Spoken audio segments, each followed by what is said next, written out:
I love working with felt. It's a really easy fabric to work with, and it's something you can use to make really easy, quick projects. So I have felt orange slice coasters.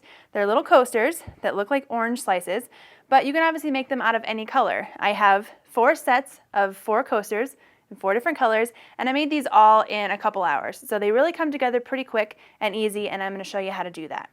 So move all these out of the way. And you really just need a piece of white craft felt and whatever color you want to make them out of. And I just used 1 sheet of each to make my set of 4 coasters. And I just need to cut some circles.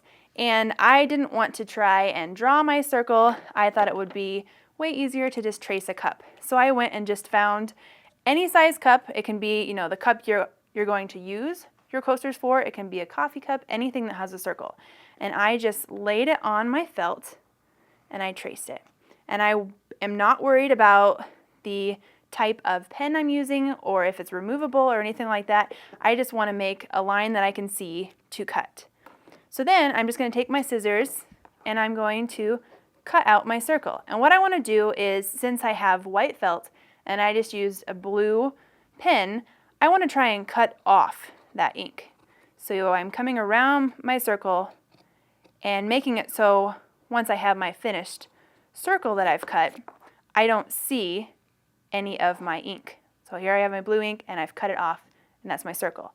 So you need to cut 3 circles. You have a larger main color circle, a medium white one, and then we have an even smaller back to your main color. Now you can either go find 3 different cups, or you can cut your big one, and then you can actually cut a second big one out of your white and lay it on there and then just trim it a little bit. These don't have to be perfect. These are just fun little coasters you're making. Don't worry about your circles being perfect. So I just trimmed my next circle down and then trimmed my next one down from there. So I have 3 different sizes. Now this smallest circle is actually going to be cut into our little pieces that make up our sort of wedges of our orange. So all I did was draw lines across it.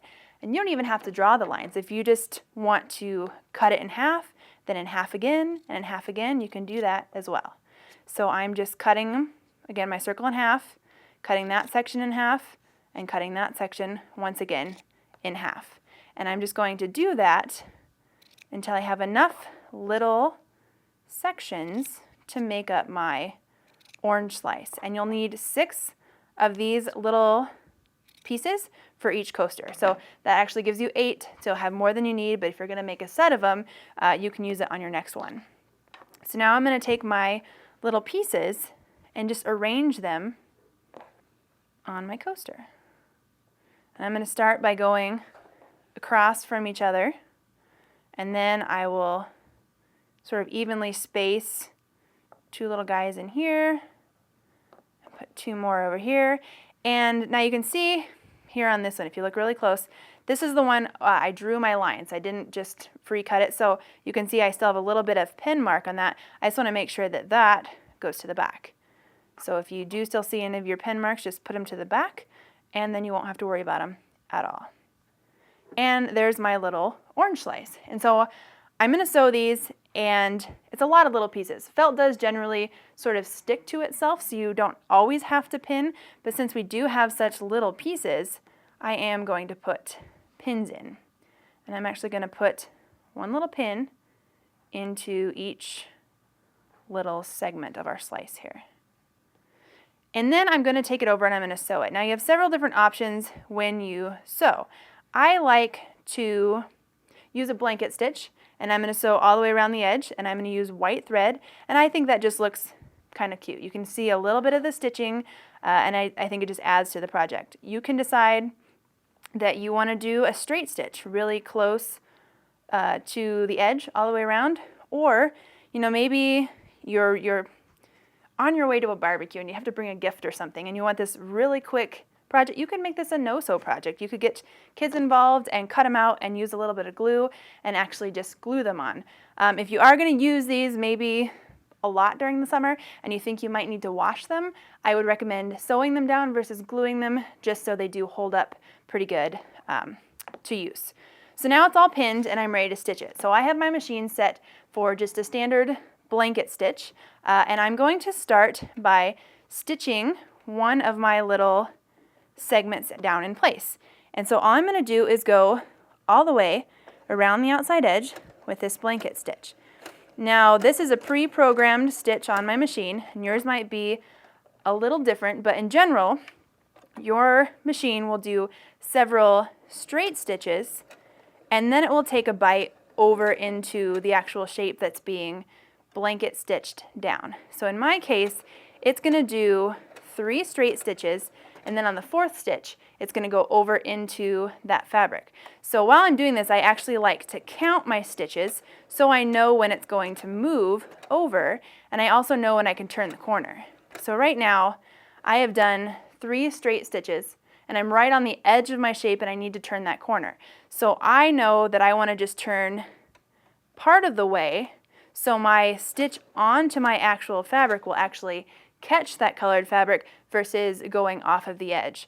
So whatever your blanket stitch is, if it does 3 stitches, 4 stitches, maybe even only 2 stitches, just sort of know where you're at the entire time. That way it can help you as you're going all the way around your shape. So I'm coming down to the middle and do the same thing, and I'm going to pivot and come all the way up this other side, like so. Again, sort of counting as I go. And I like to use white thread again. I think it looks kind of cute to see the little stitches of white thread on the color, and it also blends in really nicely to my background fabric or my background felt is this white felt. So if I'm off a little bit on the stitches, the white is hidden in the white, and also felt just hides stitches very, very good. So you aren't going to see anything if you get a little off. Did a couple back stitches. I'm done with that, and I'll take it off and show you what this one looks like. Clip all my little threads. And you can see I have my little segment all stitched in place. And that's all you have to do. You're going to go around and you're going to stitch all of your little segments in place, and then you're going to go around the outside edge of the white and stitch that down also, just so this little edge doesn't get caught on anything and isn't stuck up anywhere. And then you'll have your finished project. You can see it's just that easy to make them. They go together really quick. The longest part is actually just cutting out all your pieces. If you wanted to take another piece of, say, white or another of the same color and put a back on it and then do some sort of zigzag around the edge to secure because you didn't want to see all this stitching, you could do that. But it is the back of the coaster. I'm not real worried about seeing that or not, so I like it just like that. And in no time, you can go get a bunch of different colors of felt, come home, cut them out, sit down, and in an afternoon, you've got all sorts of coasters to use at your next backyard barbecue, or even just to bring some colors of summer inside to your kitchen. So I hope you give this a try. It's really quick and easy and lots of fun.